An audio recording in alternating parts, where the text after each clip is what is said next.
Hey, what's going on, everybody? Welcome back to the Pro and Amateur Podcast. He's the pro, I'm the amateur. Today we got a great video set up for you guys. Obviously, it's a sports episode. I know there's a lot of, political tension and stuff like that going on right now. So if you just need a place to come back and, get away from all that for a little bit, maybe like an hour or two, we got you covered here. We got our main moderator back, Dylan. How are you? I'm good. Can't complain. Can't complain. All right, we're glad to have you back. Austin was man on a mission last time. That's what I heard. Austin, how was the experience, dude? It was fun. I mean, definitely a little bit challenging, but it was fun. Yeah, it was nonstop pulling back. That forward chairlift had you going. But should be a good episode. Sports again. We got World Series recap. World Series? Did we already do that? No. Well, we didn't wrap it up. We're about to. We didn't wrap it up. Do you want to just start with that then? Because it's going to take like 5 minutes. Take 5 minutes. Yeah, so we ended with the last time. Sorry with this time. Yeah, I don't know anything about baseball, so I'm going to turn it over to these guys.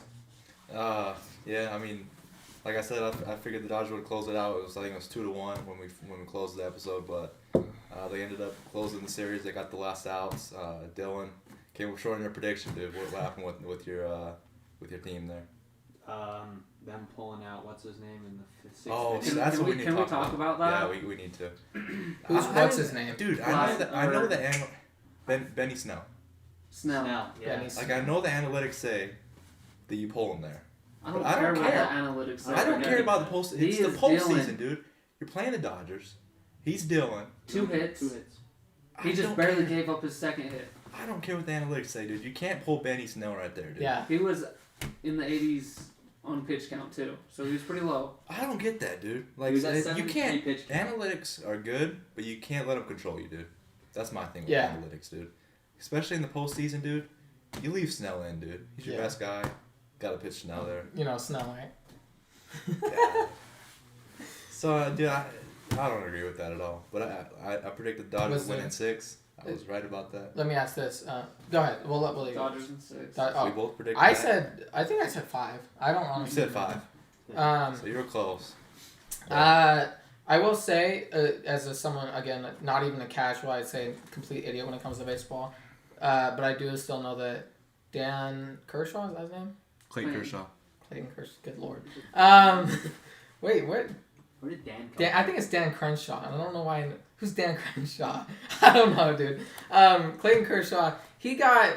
So does this? Because he was like the James Harden of baseball. He was really good in regular season, bad in postseason. Does this give him kind some of validity? solidifies his legacy as a Dodger? He's won the Cy Young. He's got many accolades on his shelf, and he just needed the World Series ring, and he finally got it. Well, let me ask: Did he perform like he should in the World Series this time around? He performed pretty good. He pitched good this postseason. Yes. But historically, he's. Well, I know, but we say this was good for him. But during regular season pitching alone, clearly one of the greatest ever. ERA, walks against innings pitched, or whatever that stat is, he's been consistently over the past decade the best pitcher. And clearly of all time, as far as regular season only, he's been amazing. But he's fallen off drastically in the postseason, and that's just the truth about it. Possibly cost the Dodgers more World Series in the past. So that's just the truth about it. But I don't know. He pitched good this series for sure, and even against the Braves, the few games I think he pitched 2 games, pitched pretty well. But I think the overall thing with the World Series was them pulling Benny Snell. I really don't agree with that. I think right after that they scored 2 runs, just like that. Yeah, I know the analytics say that otherwise. You saw the Twitter reactions too. Yeah, I was gonna see because he was definitely pitching good in that game. Dill said final count was 73 It's not pitches. Benny Snell. What the heck? Benny Snell's a still running back. What's his name? It's Snell. B. Snell. He was at 73 Blake pitches. Snell. 73 pitches, Blake Snell. 2 hits, and through 4 innings, he had 9 strikeouts. That's 75%.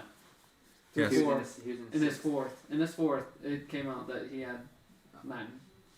Yeah, I don't. That's 75% of the batter's face. Okay. So he is dealing. Dude, I don't get it, dude. But then, as soon as they take him out, he struck out Betts twice. They take him out. Well, the thing was, what the manager said, I believe, he was like, okay, it's the 3rd time around, he's not going to get him out again. Like that was his mindset of that. But That's why you got to take that which chance. is ridiculous. Betts ended up going yard. Yeah. Well, do they have a really good coach or manager or whatever? Baseball's not about. Baseball's all about the managers. Well, okay, manager. Do they have a good manager? The Rays. I mean, not with that decision. Well, I'm just meaning like, would you For have? that decision, he was pretty good. I mean, he took a team that's not making very as good. much as 2 players on the Dodgers combined. That's crazy. 2 World Series, and they were 40-20 on the year. Okay, so I have to say, probably is he an early manager or is he like super experienced? I couldn't answer that. I would- directly. I think he's pretty. I would probably guess then if he's making a mistake, kind of more one that like a newer person would make, someone more fresh on the scene, especially with that kind of team.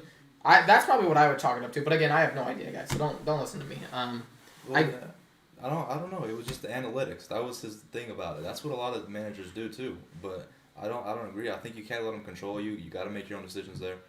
Why pull Snell when he's stealing? I don't get it. Cost him potentially get into a Game 7 there. So, but I expect the Dodgers to win. I think obviously Seager won MVP. I know I said that last episode. I said he was going to win, and he was able to win it. My guy almost had it because he was hitting well. I mean, I think who'd you say, Betts or I said Betts. Betts? I don't know what I said. As far as overall postseason, I would give it to Betts, but just in this In the World Series, yeah. Seager was off the chain hitting good, so Yeah. I agree with him giving it to Seager, but I mean, it was a good series. It would have been interesting if it was Game 7, but I kind of expect the Dodgers to just eventually overmatch them. They should have won it probably in 5. The Game 3 or 4 was the Game 3 or 4 when the Rays came back. 4. So I mean, the Dodgers could easily win that game. But the Rays came back and won a close game. So Dodgers were able to pull it out. So I just want to say, like, how cool is it that we had the chance to see majority of these Dodger players play down here in the Ogden. Oh yeah, I was looking at that. They had like 9. I didn't. 9. There's a chunk load there was of a that lot, roster dude. that had played down here. There in was the a Ogden lot of Raptors, dude. Seager being one of them. Seager was one. Jock Peterson How was old were another. It was a couple When they years ago. played, how old were they? Like kids? It's basically? rookie ball, so it's around 18 to 20. Yeah, the Raptors they're single A. What happened Yeah, to rookie that ball. one guy? What's his name? Vlad? Is that his name? Guerrero. He has dreads and stuff, and he like. Vladdy? Yeah, he's really He's good. retired. He's retired? Wasn't he? His son plays. His son. His son plays, yeah. Oh, am I meaning his son? You probably are. I don't know. All I know is there was some Vlad dude Jr.? named Vlad that came in like the league like a year or 2 ago. He had. Yep, that's his son. That's his son. Is his son still good? His Did he have a son's good year? pretty good. I knew he had a good rookie year because that's literally all I saw on SportsCenter almost every single day. It helps that he had the name too. Yeah, I think that's probably why I saw him. Honestly, was he still good this year? What team does he play for? He plays for Legal, right? Blue Jays. Oh, yeah. Toronto. Yeah, someone else. I'm thinking Texas. Yeah, they have a lot of Dodgers on that team, which is cool for us. I mean, for sure. But I mean, yeah, the Dodgers. I think they were the best team throughout the year, and they proved it. Didn't really have a weakness. I mean, their weakness was kind of closing, but Jansen kind of helped them. I mean, it definitely proved when Jansen pitched that Game 4 or 3. You think he said it was Game 4, but he pitched and he gave up a bunch of runs and ended up losing that game. So that was their weakness, really. But I mean, clearly the best team in my opinion. They were able to hit crazily. So, but I mean, the overall story was the pulling of Snell. I don't agree with that. I don't think many people do. But if it would have worked out the other way, I mean, maybe if it works out, people aren't saying nothing. So I don't know. But I'm not big into analytics in postseason baseball. I think you gotta kind of ride the hot hand. But that's really all I have to say about MLB. I don't know. If you I guys want to say have nothing anything else. else? That's about That's it. it. I agree Alright. with you. You got to ride the hot hand. Yeah. Let's get into the football then. Obviously, good week for me. Not fantasy. We don't talk about fantasy. My anymore. fantasy team. We don't talk about fantasy anymore. Good week for. I scored like You were wrong 70 again about the points. Steelers. That's all I'm about to say. We'll Look, get to that. We'll get to that. Dude, my team crapped. All right, hold up. Let me 70 points. let me bask in my happiness of 2-win Bengals. All right, let's talk about it. Joe Burrow. I understand the argument for Justin Herbert's rookie of the year. I really do. But I think Joe Burrow has to be the Rookie of the Year, especially with who he's playing with. If he keeps it up, obviously it's week 9 next week, so we can't necessarily say definitively who it's going to be. It's way close. There's a bunch of people. But the Jags guy has a chance at it too. Usually it's a quarterback, but I will say the Jazz guy. It'll be Herbert or Burrow. Right now it's neck and neck. I would probably give a slight edge to Burrow. I think you have to. Just because he's doing more with less, but Herbert makes more of the all plays, like deeper throws down the field, more of those kind of plays. But Burrow Burrow's been great so far. I mean, he's not working with a lot. His offensive line's not good. They actually played against the Titans. The Titans not the pass rush. Yeah, against the Titans. This wasn't Bengals O-line. This is Titans pass rush. They need to get a pass rusher. Well, Jadeveon Clowney even didn't look good. I mean, he hasn't looked good all season. They didn't get one sack. Yeah, Clowney hasn't been good for a while. Well, they could have gotten a sack. Okay, you know what? Let's roll a clip. Let's get into some videos really quick. Just some Joey B. They just don't have a love. pass rush. Some of these players are. You don't have to unmute it. I'm just gonna mute. I just muted the TV completely just because. We got copyright last time. The 26-second one. So this 26-second one, I just wanted this connection 9 to 85. People know that usually as Palmer to Ocho, but now it's Higgins to Burrow or Burrow to Higgins, excuse me. And you got to see this sideline catch and throw by Burrow. Go ahead and run the tape. So I mean, obviously scrambling out. Looks like. All right, go ahead. Pause it. I mean, it's amazing catch. It's a perfect place to put the ball. I mean, obviously, T. Higgins is not, nobody's going to call him a top 15 wide receiver yet or anything like that. But the potential right there is crazy. I mean, and he made 2 or 3 of those catches, not, verbatim exactly like that, but they were really good catches. And he's had a productive season, especially as a rookie. I mean, basically all Bengals receivers are eating with how many attempts Burrow's getting and his accuracy. But T. Higgins, I mean, he's proving himself as a true wide receiver too. I mean, if it looks like if I want someone to replace Green, it's got to be Higgins. Boyd is obviously, in my opinion, one of, if not the best slot receiver in the NFL. He's an amazing. Well, we can talk about that in a second. Go ahead and run this clip.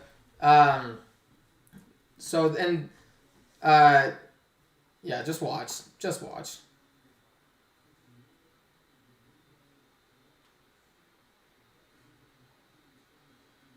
All right, go ahead. That was horrible? That didn't end up... Well, that's horrible by the Titans defense. Well... That didn't matter. They ended up punting anyways. Yeah, we did. But it mattered in a sense of just kind of what happened. Not necessarily... That's horrible. Because we were going to win... I mean, it's only 17-7. We obviously scored 2 more times after this. But just watching that play and kind of... I mean, again, everybody dogged on him. I think it was week 2 or it was week 3 or something when he tried to pull that spin move almost in the exact same position, and he just got completely it didn't work at all. Yeah, not rocked. It just didn't work at all, and he got sacked for -7. But I think this just shows that he's adapting really well to the league and really well with the things around him. Honestly, I don't really have any major complaints in this game. Our defense, they did okay against Henry. I mean, Derrick Henry's going to get yards regardless. They did okay against Henry. Ryan Tannehill was forced to throw, and unlike Phillip Rivers and Baker Mayfield, he didn't have the career game that they did when they played us. But it really got put up to Ryan Tannehill, and he just couldn't do it. A.J. Brown, I think, had 1 catch or 2 catches maybe. It wasn't great for the Titans. It was a bad day for the Titans. The overall story was the Titans pass rush. I mean, they can't cover. No one can cover that long. I remember there was a 4th down. I'm not going to show it, but Burrow stepped up. He was sitting there for tons of time. And the receiver actually, I think it was Boyd. It was Higgins. Was it Higgins? I know what player you're talking about. He ran to the sideline. There was nobody open. Burrow steps up. The guy comes all the way back, catches the ball. Your DBs can't cover that long. That's a good catch by Higgins, though. He still had guys on him. Yeah. Your DBs can't cover that long. You got to get a pass rush going of some sort. But the Titans' defense is definitely problematic. They have to get a pass rush. But Burrow looked really well. Definitely played good. But, I mean, he was just buying time. He wasn't pressured at all day. Well, I mean, that just shows what he can do. I mean, like, if you give him a legitimate O-line, you don't really need to buy any more offensive weapons, really. I mean, even Gio had a good day. Gio looked, Gio's as good of a second RB as I want. I mean, obviously, you have the Browns with Chubb and Kareem Hunt. That's more of an anomaly than, a reoccurring thing. So, but, like, as a gadget back, as a third down back, as someone who's just decent to just switch in and out, I think Gio's pretty decent. Obviously, I want Mixon back for sure.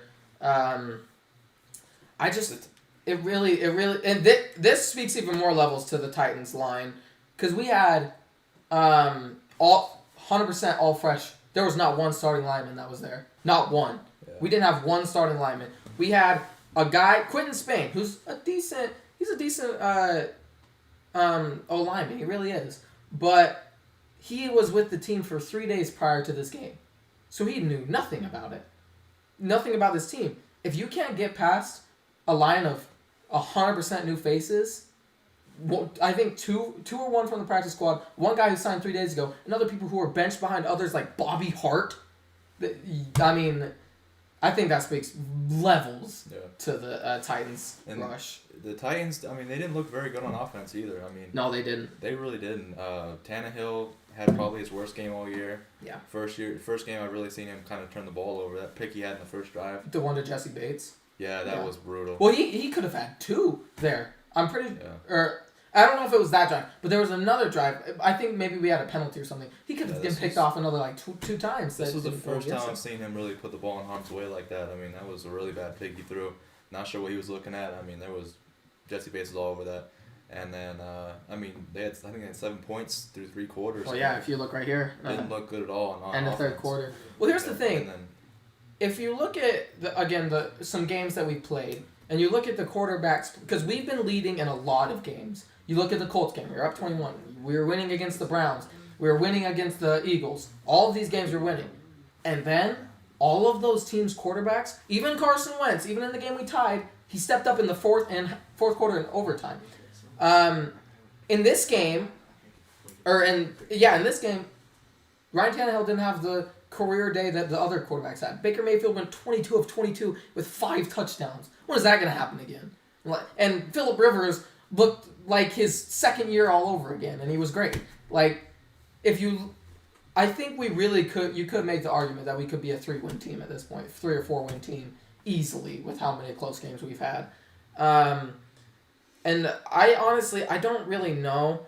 No, I'm not expecting playoffs at all. That's not even in the realm of my thinking right now. But yeah, I know you guys are. We'll get to Dylan in a second. I just think Joe Burrow is obviously the guy for next 10 years, obviously.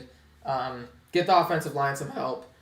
And I'm really sad. I will say I'm actually pissed about what we didn't get anything for John Ross. He's gonna walk free in the summer. I mean, I'll take a 7th round pick for John Ross at this point. Just give me anything. I'll take a 3rd string, whatever, just some collateral or something so we don't just lose him on a free. But we're gonna lose him on a free. I honestly just wish we'd play him. Alex Erickson catches 3 fair catches a game, and that's all he does, and he's somehow on the starting roster. So I don't get that. I feel like Ross could do the exact same thing and still be a deep threat, just not with actually catching the ball, just by pure speed. But it's whatever. Zach Taylor looked decent. I still don't believe in Lou, the defensive coordinator. I still don't. I'm still a huge question mark on Zach Taylor. He's not getting my trust.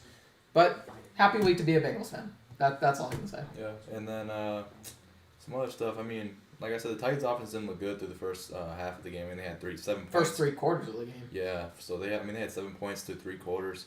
So I mean, Tannehill struggled, like I said. But I think the overall thing was the Titans' defense struggled all day against the Bengals. I mean, they couldn't get any pressure. There was tons of 3rd and 4th downs I watched where Burrow was just sitting in the pocket all day. Stepped up, found an open receiver, or he was rolling out. They were missing tackles. And then they were making a little bit of a comeback. What's that? No, don't worry about it.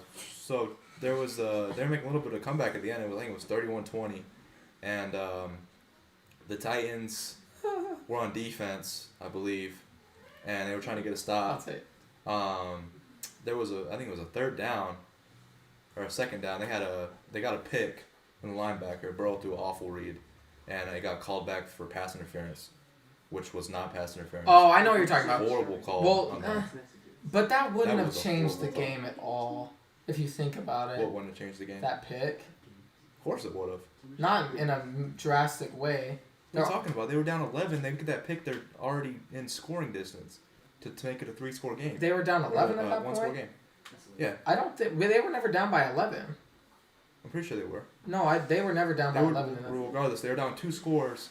They get that pick. They make it like a 3 or 4 point game. Yeah, but get another stop, that's and then if they win could the have game. scored a touchdown, which they hadn't been able to do at that point. Which again, it might. Yeah, That definitely changes the game. But let's think. I mean, that was not pass interference. it was. No, it wasn't. Well, it was. You can't say it wasn't pass interference. 100% was. But it's the principle you go off of. It was not pass interference. Pull it up. It's the principle you go off of. If you take away the guy who picked it, right, it's 100% pass interference. And then you put the guy in there that does pick it, it leaves it up to debate. That's what the specialist said. That was with the there was program. nothing there, dude. No, he 100% fouled him. If Really? you don't think so, he There got was there nothing early. there. He got there early. He hit the back of him early. It was soft. That was good defense. But I didn't see anything there to call pass interference at all. I mean, So I don't. it was I don't see why- pretty 50-50. I don't think it was at all. I thought it was clearly good defense. I didn't see anything there to throw a flag. But Well, that definitely affected the game, though. I mean, if they not in a major way. There's no way. really, I don't. you're down 2 scores. You get a They- pick. You're in scoring. You're inside the red They zone. they had good field position a few times that game. They didn't do anything with it. Sure, they did. They made a comeback at the end. They were looking good on They offense. did make a comeback at the end. They were making garbage throws the last 5 minutes of the game. If you watch that, they were moving not. the ball regardless, dude. If that jumpstarts the They offense. weren't too. moving the ball. A defensive interception when they had not had all It game. can. that It doesn't mean it jumpstarted- will. That It definitely can. could have jumpstarted the offense. But we're So, we're say it using had a lot no of what influence over ifs. the outcome of the We're game. using a lot of what ifs though right now. That definitely changes the game if they get that pick. If they like I said, if they can score a touchdown on that drive, get one more stop, if they could win that game. well No, again, but threw they the flag, so we've they never hadn't been able to stop Burrow the whole game. No, they hadn't. So if and that's why that that's would have been key. they have to go get a touchdown, which they hadn't been able to do really all game. They have to go get a touchdown that they've struggled getting. They have to kick the ball back to Burrow with lot less time left, and they have to rely on their defense to make a good stop to not even allow 3 points at that point. Probably unlikely. Probably. I just that see the was Bengals not- winning that this was not game pass interference, dude. 98 out of 100 times. I would probably take the Bengals to win too, but yeah, I mean that was not pass interference, dude. All right, Sorry, well, that's personal. And then I think that's all I have to say. But the Titans need to get a pass rusher. I mean, they brought Clowney in this year, and he hasn't. I mean, this is 2 games in a row where they really can't get any pressure on the quarterback. I mean, that's can't win like that. Their DBs, I can't blame their DBs for that game. You can only cover for so long, dude. And Burrow looked good. I mean, he's able to extend plays, so you can't. well, blame the Titans receivers were DBs. making plays too all Yeah, game. exactly. If you watch like that T Higgins thing was not like a anomaly. Auden Tate, I think, in the fourth quarter, on a third down play to ice the game, he made a really crucial third down catch as well. Sideline again.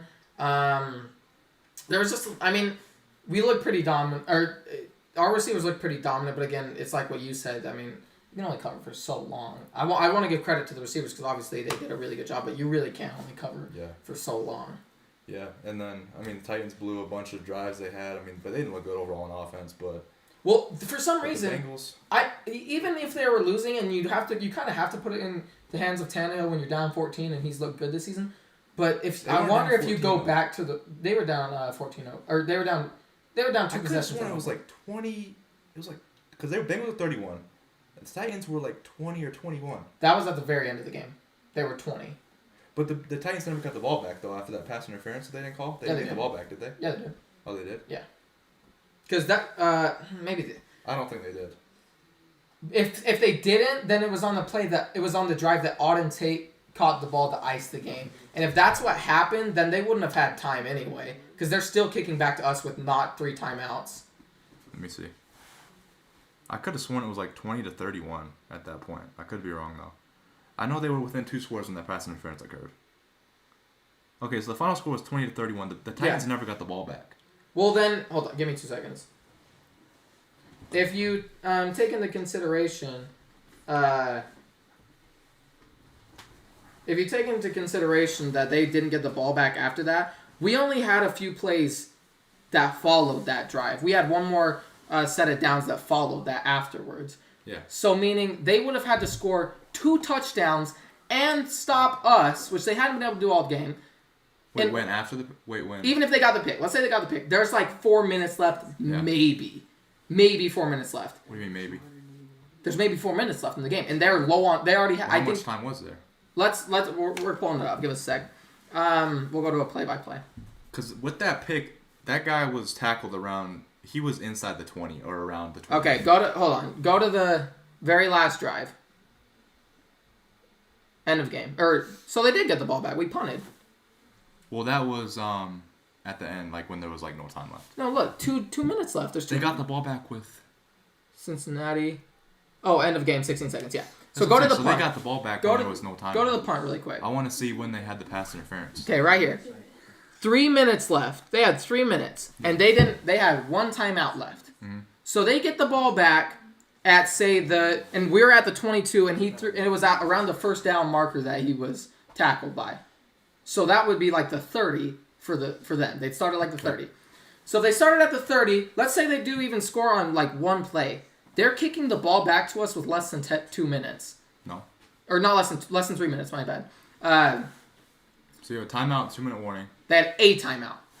Yeah, a timeout, the 2-minute warning. So they have to not allow us to So they get have a chance to get a stop and win the game. Yeah. Again, I'm not saying they would have won the game. It's just a big what if is what I'm trying to say. Definitely. But they definitely could have had a shot if they get that pass interference. But overall, they look bad. I mean, they shouldn't have been in that situation all day. If they could get some kind of pass rush, maybe this game goes differently. Tannehill threw that pick in the red zone when they should have probably got at least a field goal, if not a touchdown in that drive. So overall, the Titans struggled offensively in the first half and defensively all game couldn't get a pass rush. So I would say go get a pass rusher, but I mean they have Clowney. They just, I mean I can't even blame the scheme. Well, they only really have Clowney though. But Clowney's not playing good either, so I can't even say I have Clowney. Like yeah. no, Clowney hasn't been playing good. No, he hasn't. And then like they even blitzed, like they sent like 5 and 6 guys, and they just didn't get any pressure all game. Like I literally watched it. Like they could not get to Burrow at all. They couldn't. And then like the few times they did on the 3rd down, like the one you showed where they had him in the backfield, breaks a tackle and all this crazy stuff.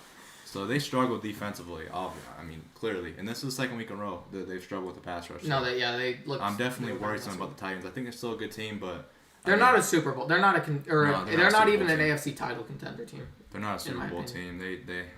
Their defense has struggled, and that's kind of what needs to be your strong suit is your defense when you. Well, and I don't want to shy away that Tannehill didn't perform either.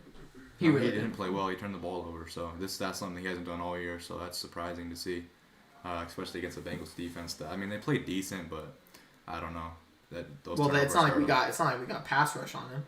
We got I think maybe 1 sack the whole game. We didn't have a big. I mean, we don't ever, but. All right, well, we can move past this game. We've been on it for a little bit. We can go to your team really quick. I don't know how long you want to spend on that. I'll let you have first dibs to kind of go ahead and speak. So. Okay, so my game, man, this is gonna be rough. Let's go to the box score real quick before I start.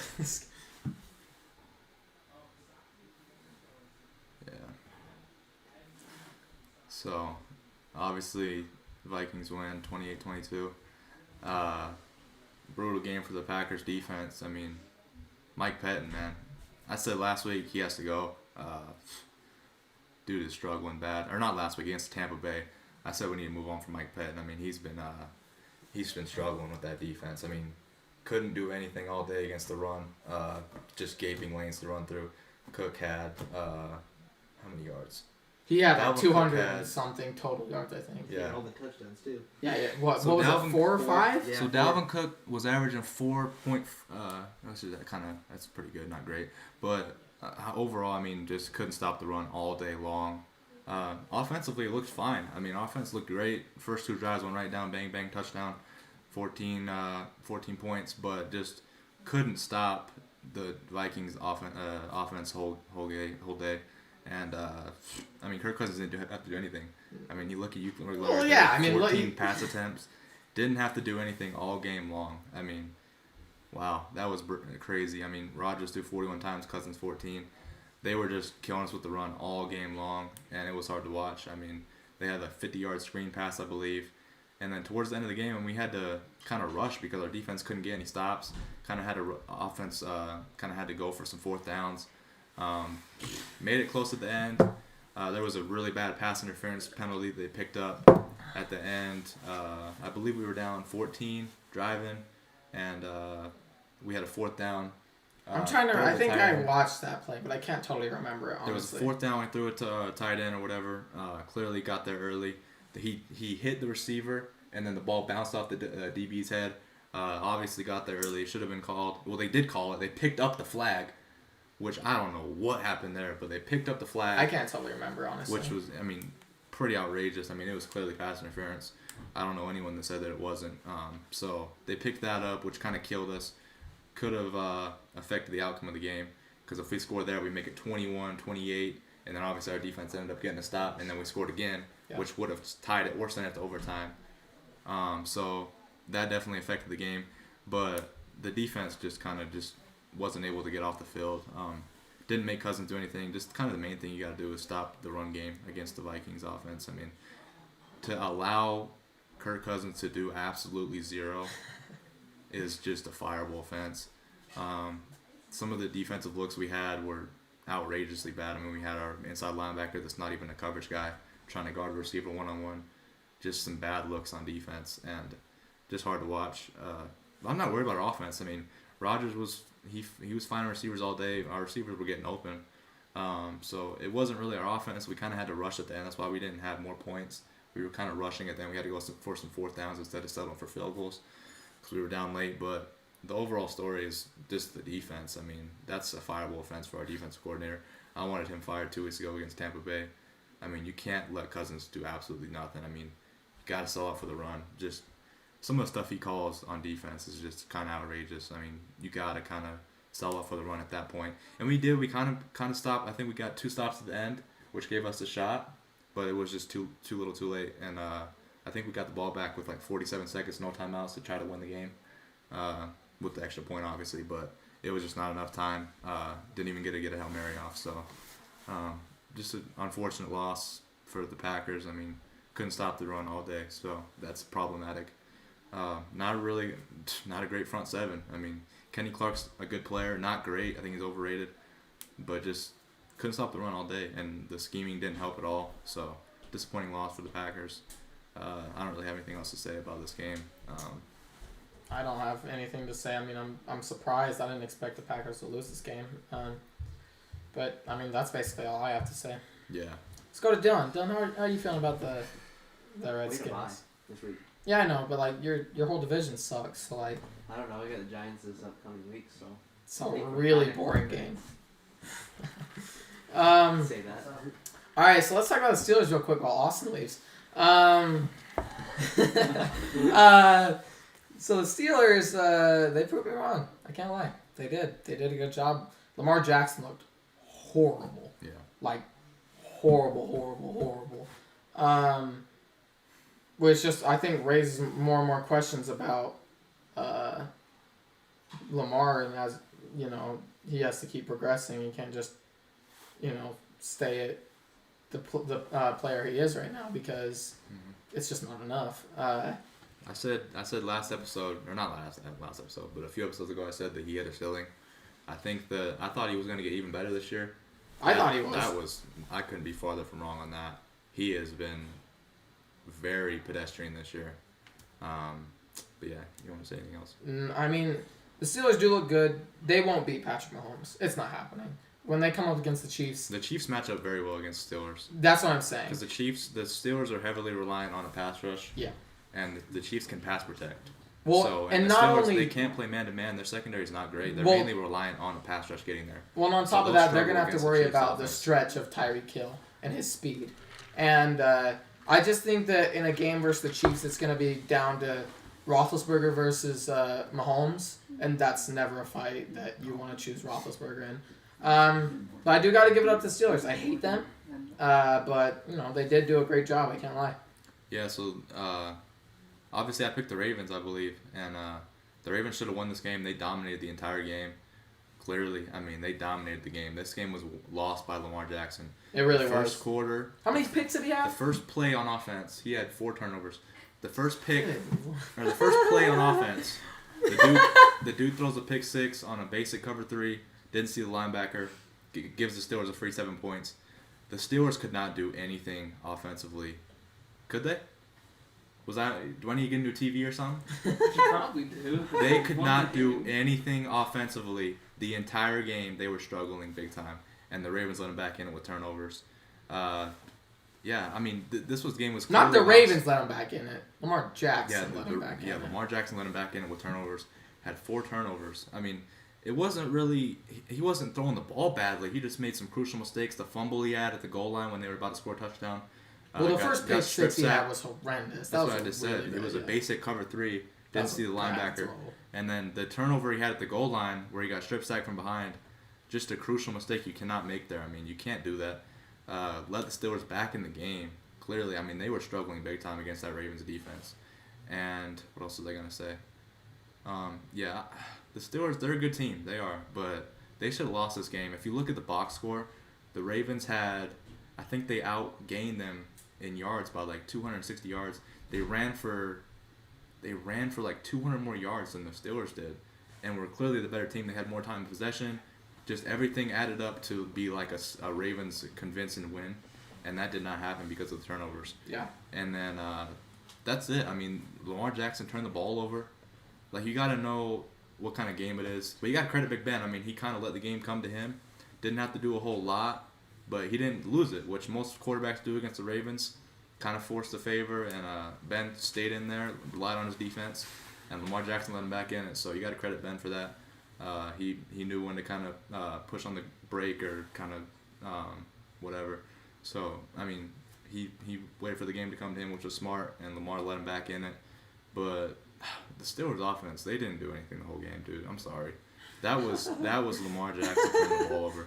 And, dude, when you look at it, the pick in the, I think it was beginning of the second half, Lamar Jackson threw a pick that just jump-started the Steelers' offense. Like, they could not do anything up until that point. The Ravens were up 17-7, I believe. Just a basic play. The linebacker jumps both routes. Lamar Jackson throws a pick.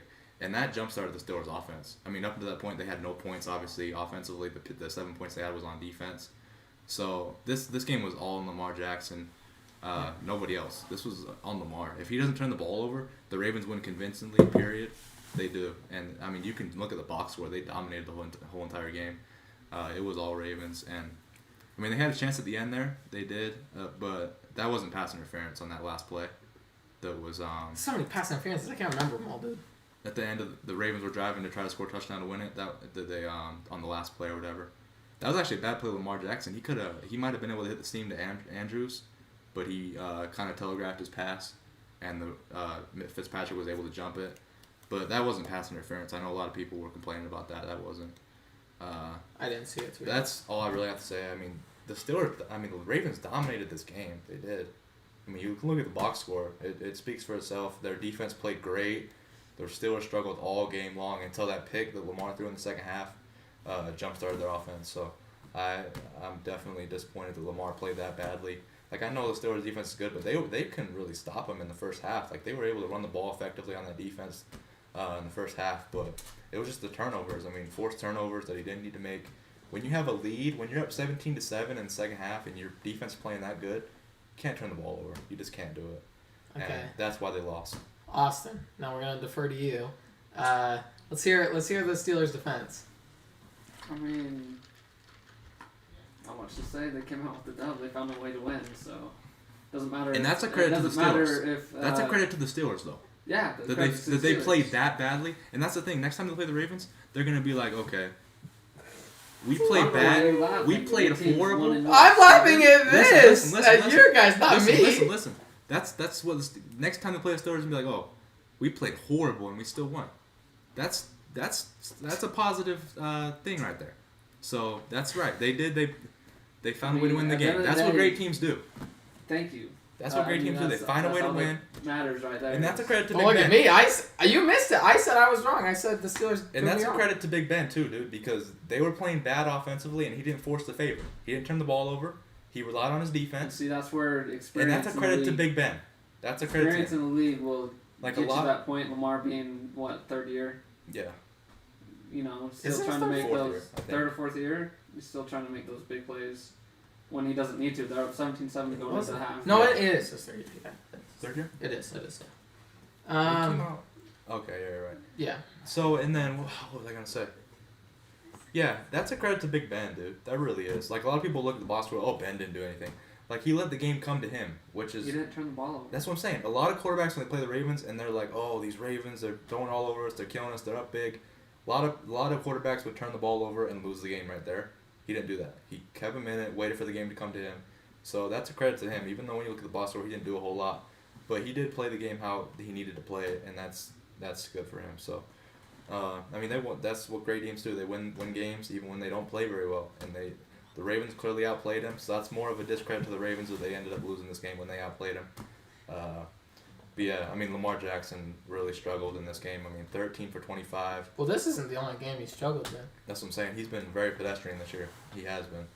And just can't turn the ball over there. Just can't do it. Like, that's, like you said, the experience factor. I mean, maybe he doesn't have enough experience, but you got to know the situation of the game. When your defense is playing that good against the Steelers, you can't force the favor against a good defense. You got to keep your lead because he jump-started that offense in the second half. Yeah. And he threw that pick six to start the game off, gave them 7 points.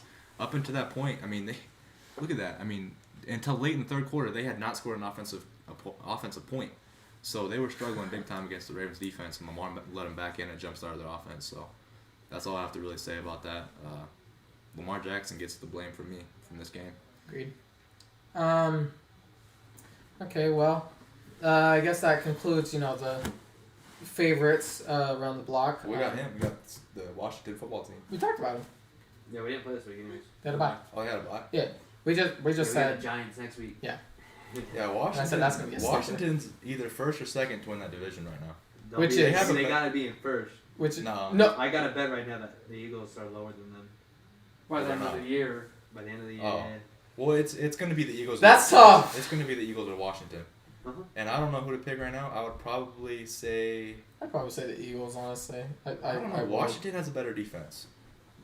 Uh, But I don't. Wentz- It doesn't matter. They're both Wentz can dumpster fires, overcome. dude. I don't know what else to say. Did you see the QB list of our division that I sent y'all? What about Wait. Oh, did you send it? Is that what you're sending? Yeah. Let me check What is it? Well, it starts out with Dak.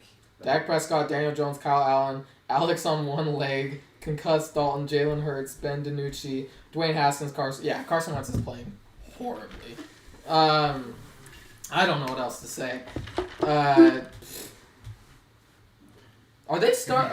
Let's get to the rest of the games. We'll talk about next week in a second. All right, so we'll start with Colts and Lions then. Sure. All right, Colts and Lions. Not really a bit. Oh, never mind. We'll start with the Falcons Panthers. My bad. Not a surprise game. Yeah. Oh well, like what happened is not surprising in my opinion, honestly. Yeah, the Falcons.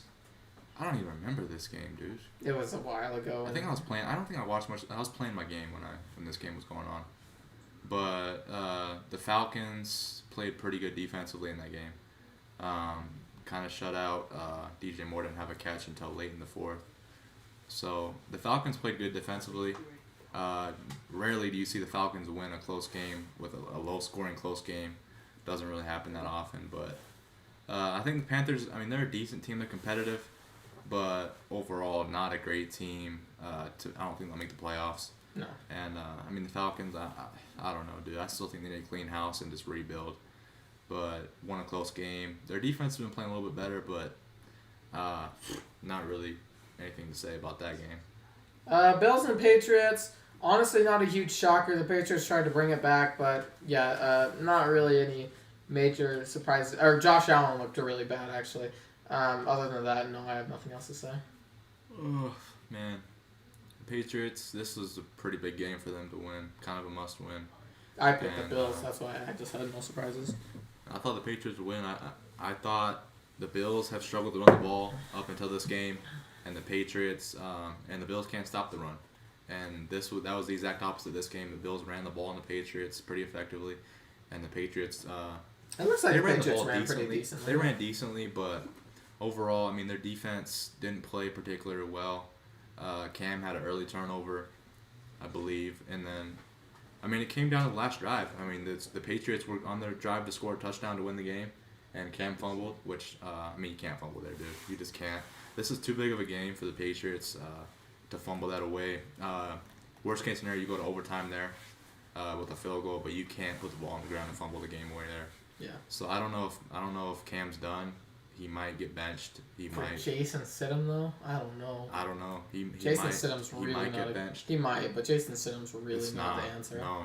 I think the Patriots might be done. This was a kind of a must-win for them, and their defense struggled a little bit. They weren't able to stop Bills' offensive rushing attack, which isn't even really something to struggle with, and they struggled all game with it.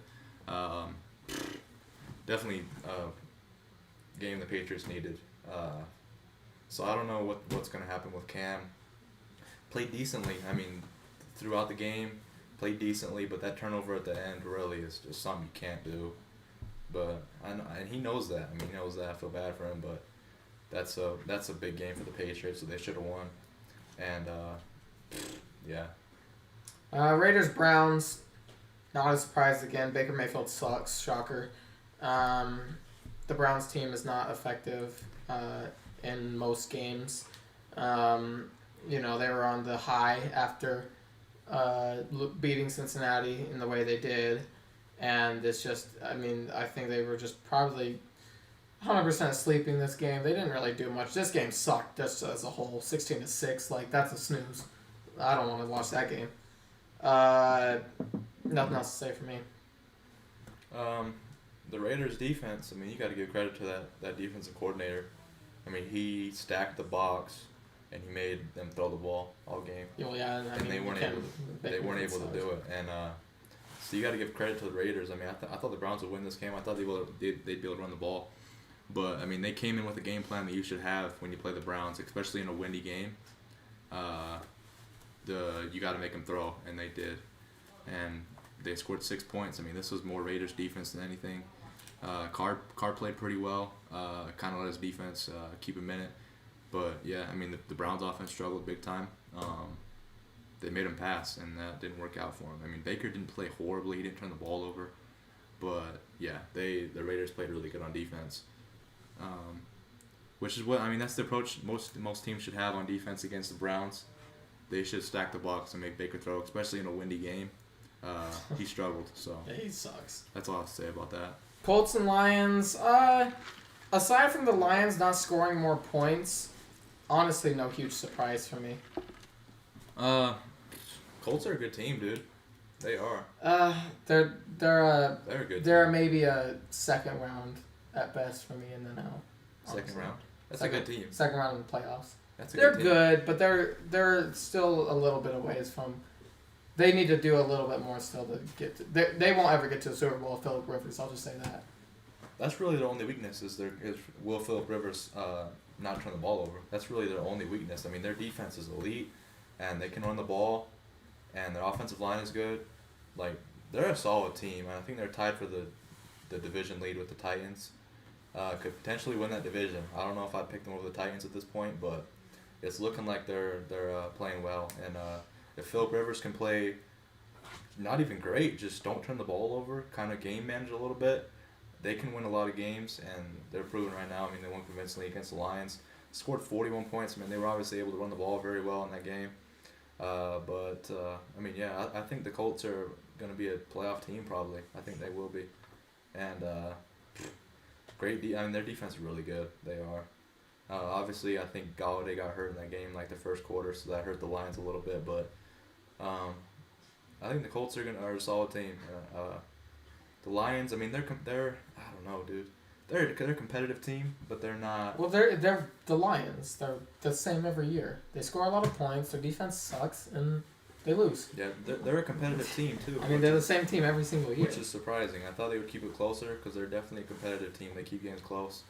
I mean, they blew some leads early in the year against the Bears and stuff, and against the Packers they blew a lead. So I thought they would keep it close, at least against the Colts, but the Colts are a real team. They are. That defense is really good, and they're going to be able to keep them in a lot of games if Rivers can play just decent and not turn the ball over. So that's my opinion on that game.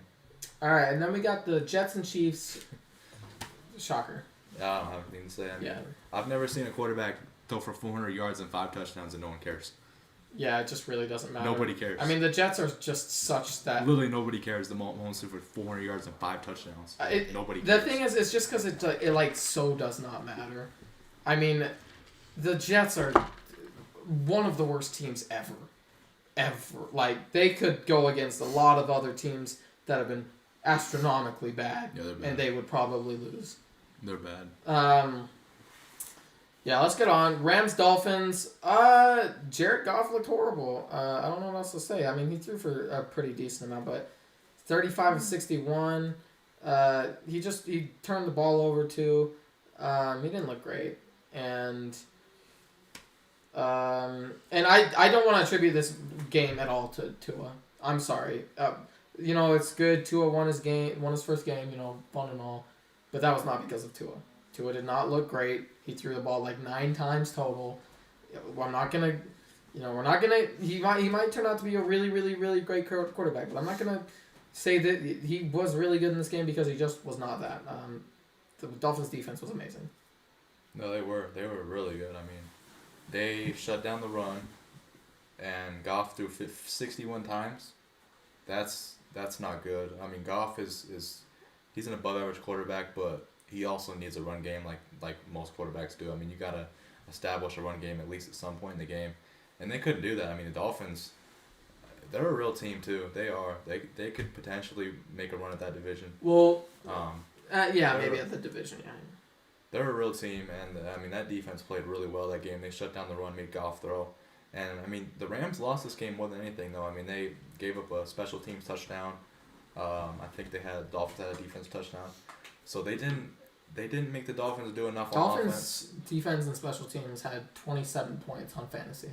Yeah, they had 2 touchdowns, and they had I think it was 2 interceptions and 1 fumble recovery. Yeah, so they let the Dolphins off the leash there with that. I mean, you got to make the Dolphins work for points. I mean, they're not a high-powered offense by any means, so you got to make them work for that.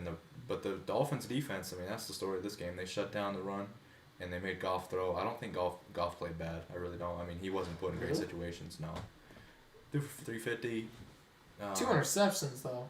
But they had no run game. I don't care. 2 interceptions. And the Dolphins' defense good. played good. You got to give them a run game. Well, I agree, but I'm not just gonna say, "Oh, Goff, I'm sorry that you didn't get a run game." You still can't throw 2 interceptions. Well, it's because they were playing from behind because their defense. Well, yeah, but How many times did he throw the ball? To 61 times with no run game. I just think the Dolphins' defense played really well. Yeah, they did. They did, and the Rams, their offense is predicated off a run game. It is. It's predicated off a run. They've been running the ball all year. That's been their strong suit.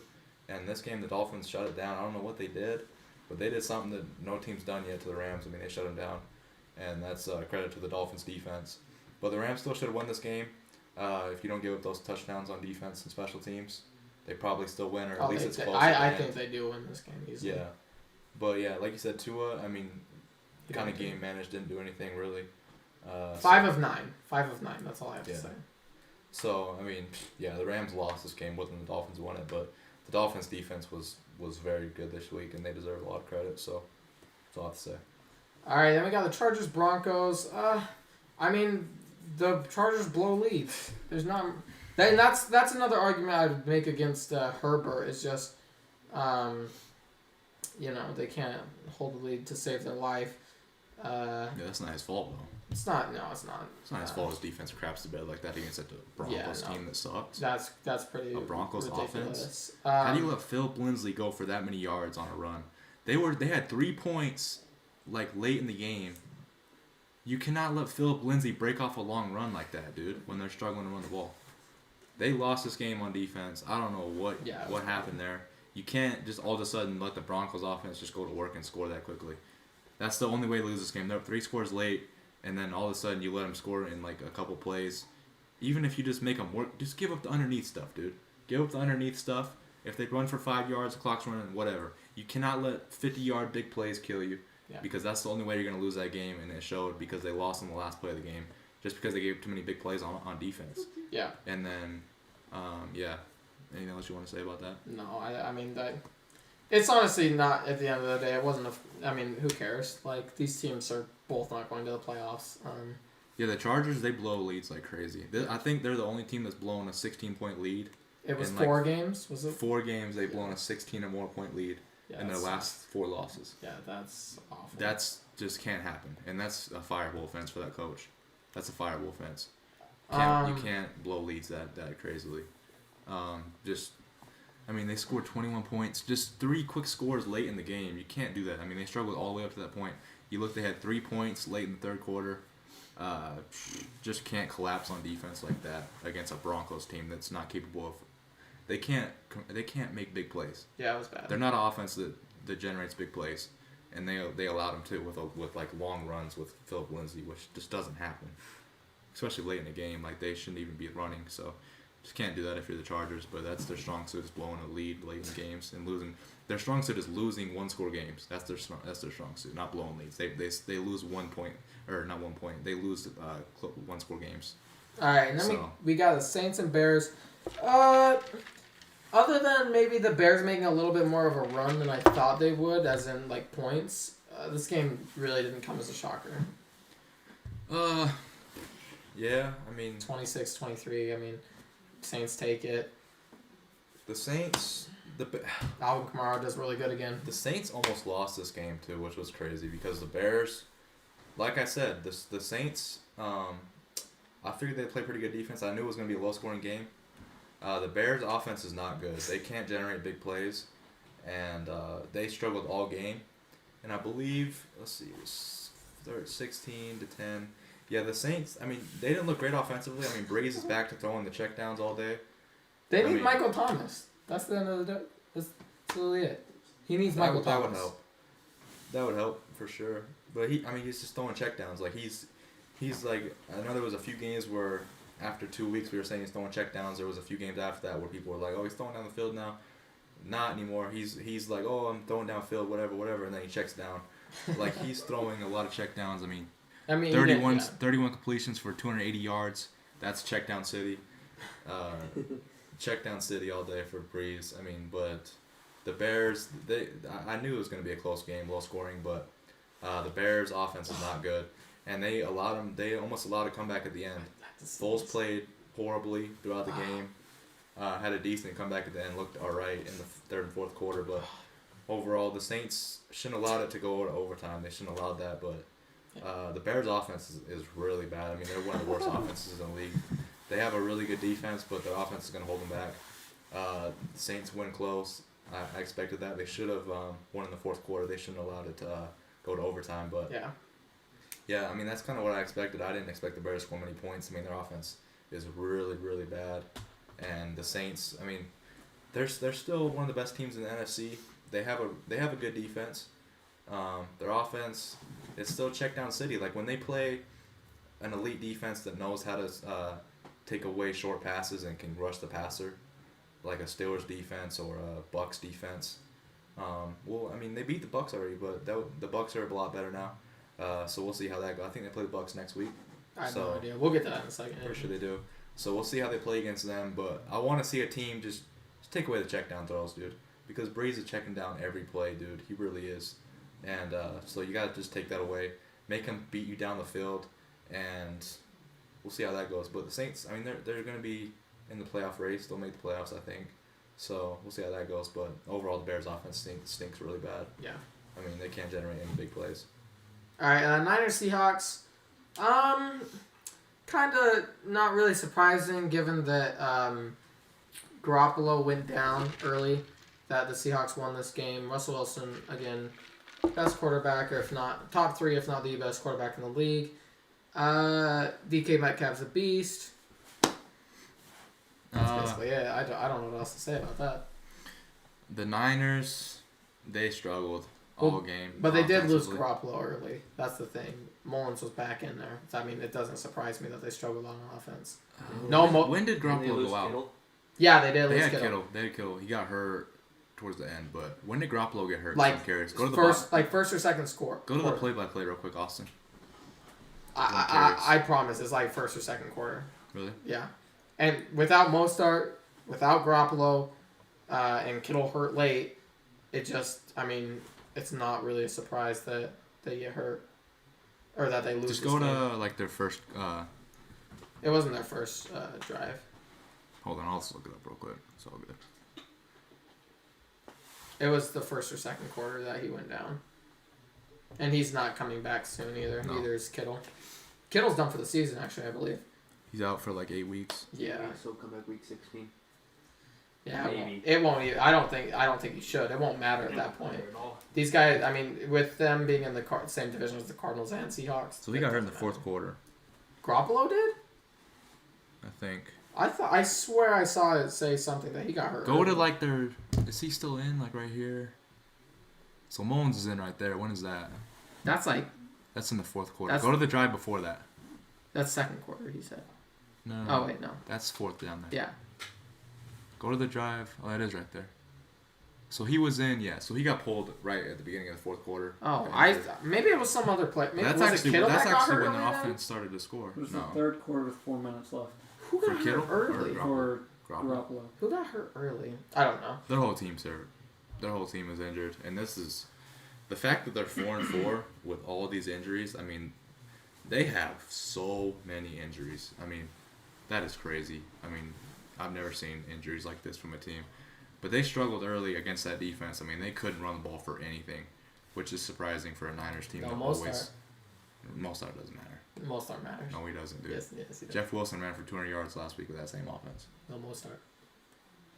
Mostert's the best running back on that team, but they swapping running backs left and right. It was the scheming that was a problem for. I don't know why they couldn't run the ball. They run the ball on every team, and especially a Seahawks defense that's not very good at all, mainly against the pass, but that's not a good defense, and they couldn't run the ball for anything. Jimmy G turned the ball over, which you can't do, and they struggled all game, really. 7 points through 3 quarters. You're not gonna be able to hold Russell Wilson down that long. And yeah, their defense got exploited too. Russell Wilson threw for 261, 4 touchdowns. Metcalf is just a different beast. That dude is different. The way he turned the corner on that post route, only him and Tyreek Hill are doing that. Where he got the post route, turned the corner, scored. Remember that play? Oh, yeah, I remember. Only him and Tyreek Hill are capable of turning that corner like that right now in the NFL. John Ross, 4.22. Not a shot. He's turning that corner like that. I think he could. No. Really? No. You don't think he could turn the corner like that? I'm not saying he's a good receiver. I'm saying you don't think he could turn like that? He's faster than them. He's not faster than Tyreek Hill. Yeah, he is. No, he's not. At least in a 40, which 40s is. are But that's what that is. He's turning and he's getting an acceleration, which is like it was like a 40-yard acceleration, which the way Ross would be better in. Ross, I'm not putting Ross in that game. Ross isn't good, dude. I specifically said he's not about good. good receivers. I'm talking about Ross, dude. Ross isn't good. Well, you just said nobody else in the NFL. He can get on the could. field, sure. There you go. He can't get on the field, dude. But yeah, Metcalf's a different beast, dude. He's probably the best receiver right now. No. Who's better? I think D-Hop's better. I just think it's D-Hop, Julio. Metcalf? D-Hop, Julio. Here's why Metcalf's better, in my opinion. Because Metcalf can get behind a defense. D-Hop doesn't get behind defenses, dude. You don't need him to. Dude, you do need him to, though. You want the best overall receiver. In my opinion, that's why I would take Metcalf over him. Because Metcalf can get behind a defense, dude. And the way Metcalf isn't taking a post and going hitting his head on the goalpost, dude. Well, yeah, but I just think that Hopkins. All Hopkins does is catch short passes, dude. That's all. He mosses people all the time. He doesn't get behind defense, so that's why. ball. I would take Metcalf over him. I don't know. I honestly think Julio might even be ahead of Metcalf. I'm not even gonna lie. No. Julio's really good.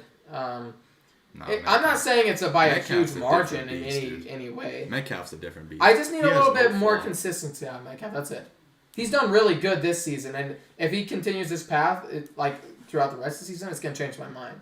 But I'm just saying, as far as through these first couple games. If we're just going off these first couple games, I'm just then going off this year.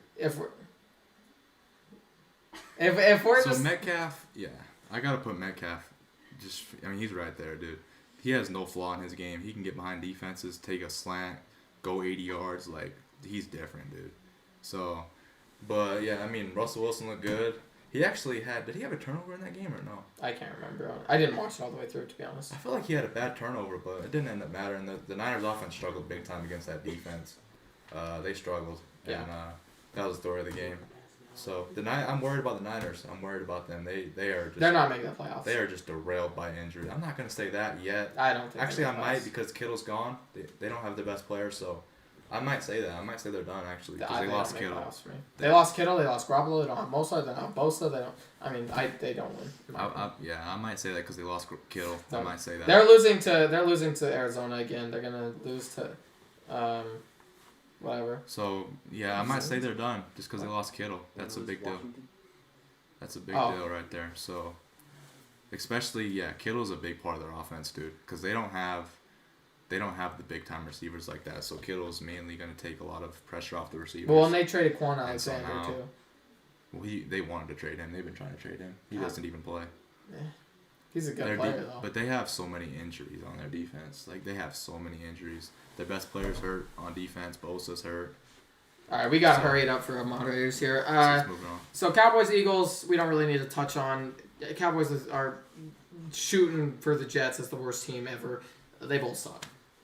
The Eagles, Wentz looked horrible in this game. He handed the Cowboys the win in this game. Like, they both suck. He was like, hey, let's keep these guys in the game. They're bad. Like, the turnovers he had, like the sack I think it was a fumble. Buns, we already said at the start of the stream we're staying out of politics in this episode, so get away from it, Buns. What are you doing here? The turnover he had I think it was the first drive, dude, when he rolled out, and then there was nothing there. There was no route even near him. No, that is Buns. Okay. You good? Yeah, go ahead. So he rolled out, and there was nobody even to throw to. All his receivers are on the far right side of the field. He rolls left, tries to like pump fake or something, just throw the ball away, and then he takes a sack fumble. Wentz played awful in this game. Both teams are. I think he had 4 turnovers in this game. I don't know. He kept the Cowboys in this game. Ben DiNucci sucks.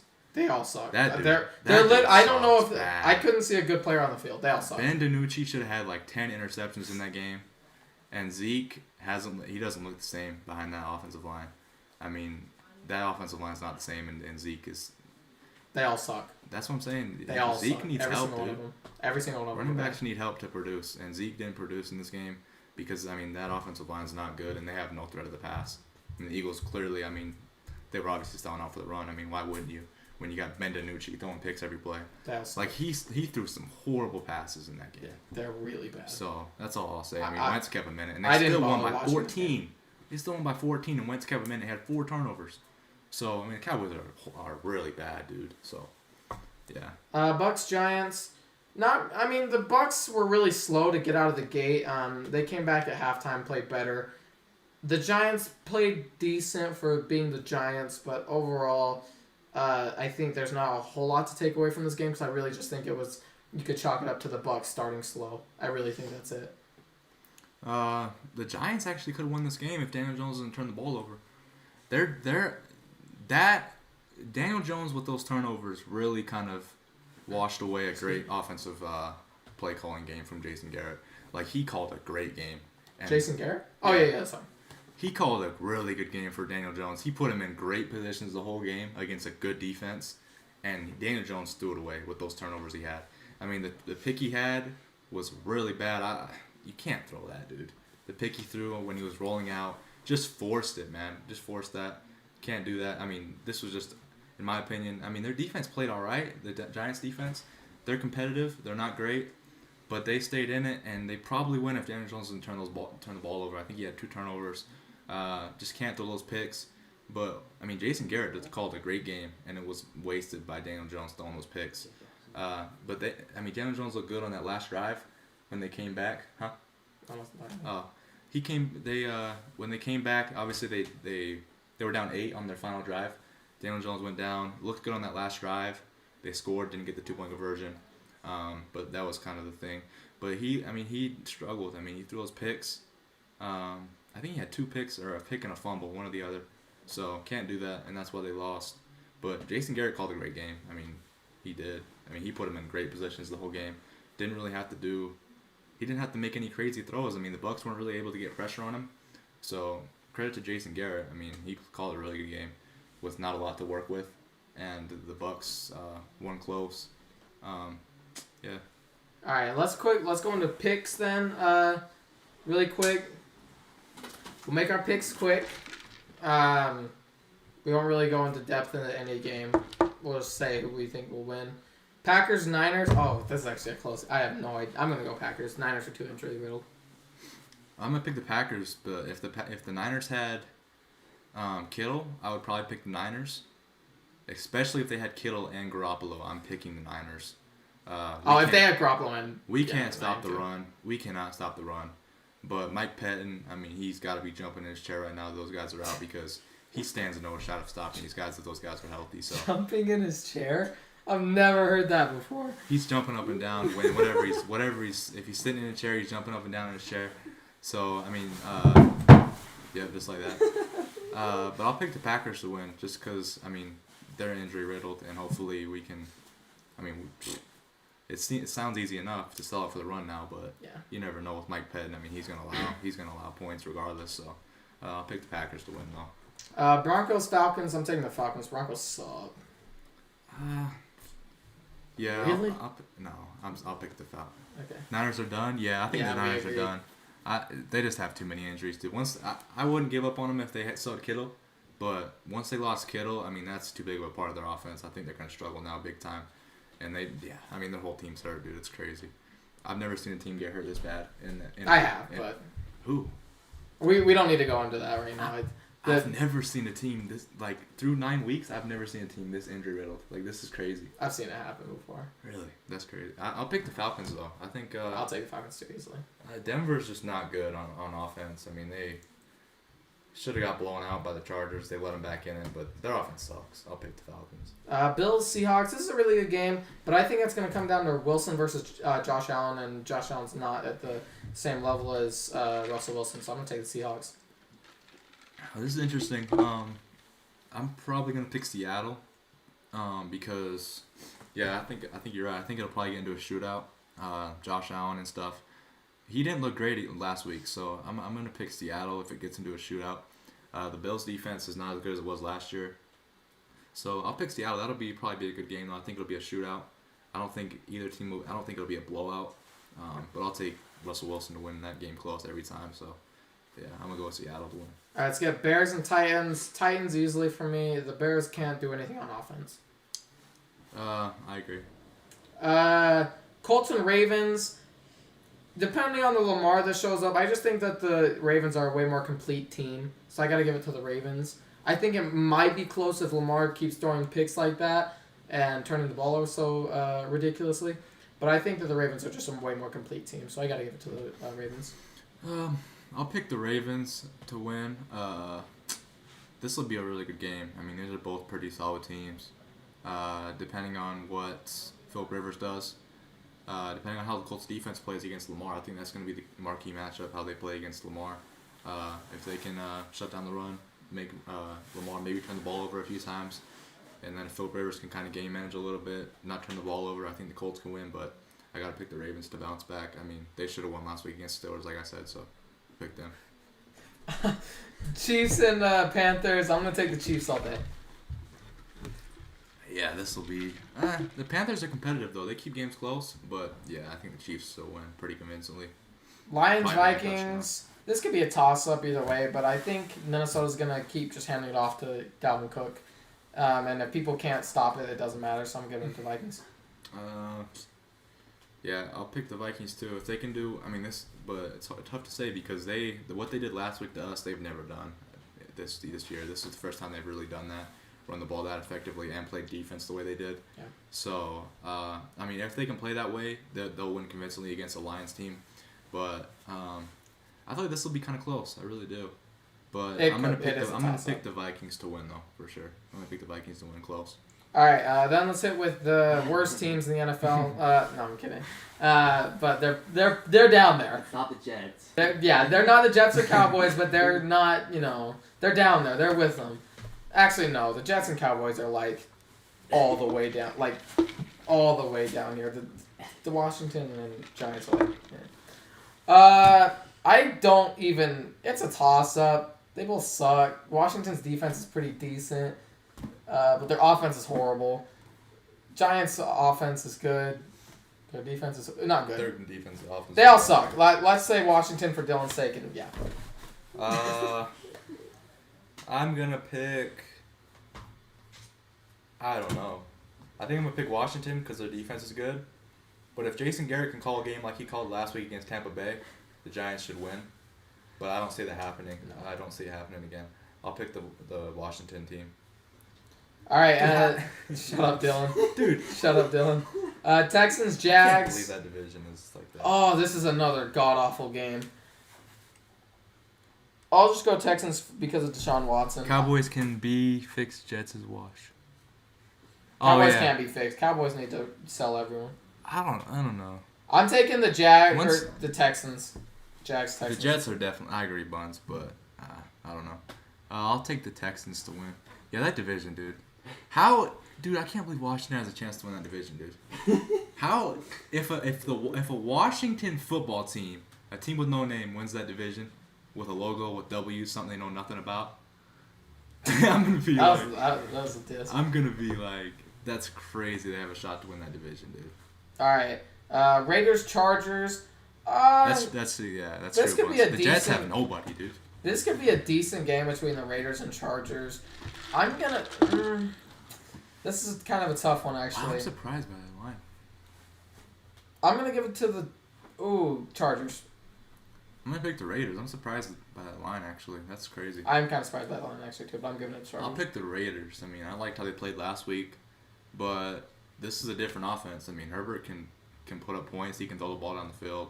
So maybe that's why it's like that, just because of Herbert. That's probably why. I mean, I'd say that Herbert's a way better quarterback than Mayfield. So I would. That's why I say the Raiders will probably lose that game.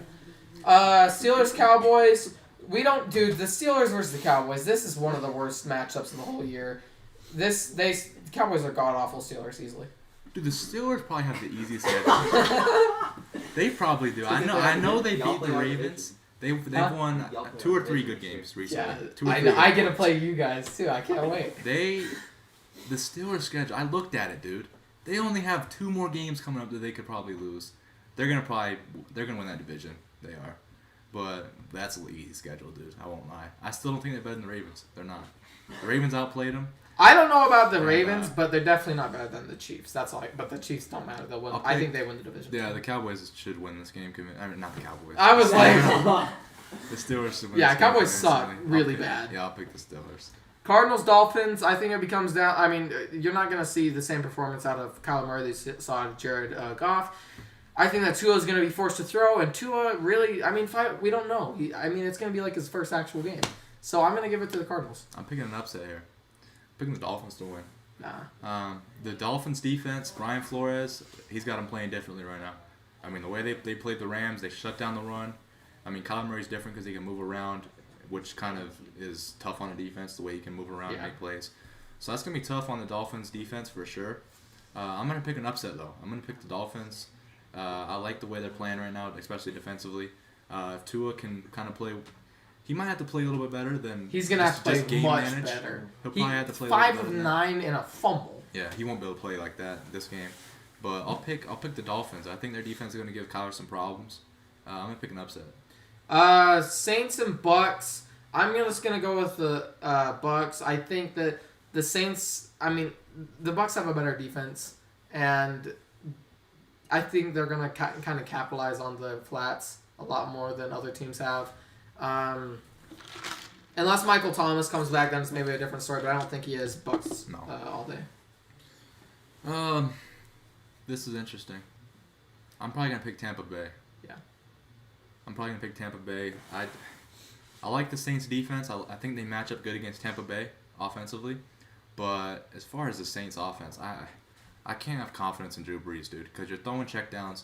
I think the Bucs will be ready for that. I do. I think they'll capitalize on him throwing checkdowns. If they make him push the ball on the field, they're going to be able to get to him, and I don't see them scoring a lot of points. And I think eventually the Bucs offense prevails against that Saints defense. Yep. Who, I mean, they give up big plays. That defense gives up some big plays, so I'll pick Tampa Bay to win. Patriots and Jets. I don't care how bad the Patriots are playing. The Jets are the worst team in the league, possibly ever. So give me the Patriots 100% out of 100%. Yeah, this is a must-win for the Patriots. If they lose with the Jets, they're done. Don't look at me, dog. I don't know. If the Patriots lose with the Jets, they need to rebuild. And they're close to that right now. Fire the coach? No, that would be pretty stupid. But yeah, this is obviously a must-win for the Patriots. I'm surprised it's only 7 points. The Jets are god awful. This should be a convincing win. But the Patriots, I mean, they don't have a lot right now. I mean, their rosters. Dude, you could throw together some dudes off the street and put them in a game versus the Jets. It's getting dark, I promise. Dude, the Patriots don't have anybody, dude. That's pretty crazy. But the Patriots should win. They're obviously. Well, you can take your analogy. You go ahead, go play for the Patriots. You'll win that game. I promise. I don't know. Their offense is not great, dude. Dude, that doesn't matter. Put you in a quarterback. Just go ahead. I might be able to play defense and get a pick though. I could do that against the Jets. I could probably get a pick. But yeah, I gotta pick the Patriots. You just gotta sit on the bench, dude. You'll probably find what's way, dude. Other than that, I don't really have much to say. Our moderators got some stuff to do, so I kind of want to get them out of here as quickly as possible. So is there anything else you want to add, just as a whole? I think that's pretty much it. Be tuned in for episode Friday again. Yep. I have no idea what we're doing this episode or next Friday, so we'll just have to wait and see. Other than that, thanks for watching. Go ahead. I was gonna say, what's it called? The tier list. I don't know if we'll do a tier list this week though. I have no idea what we're doing this week. So yeah, it'll be a surprise for Friday. And then gaming video, I don't know when that's coming. Don't coming sometime. It's coming sometime. I don't know when, but it'll come sometime. So that's all I have to say really. But appreciate everyone that tuned in. Yeah, thank you so much for watching. Like, subscribe, comment, socials below, bell notification, all that,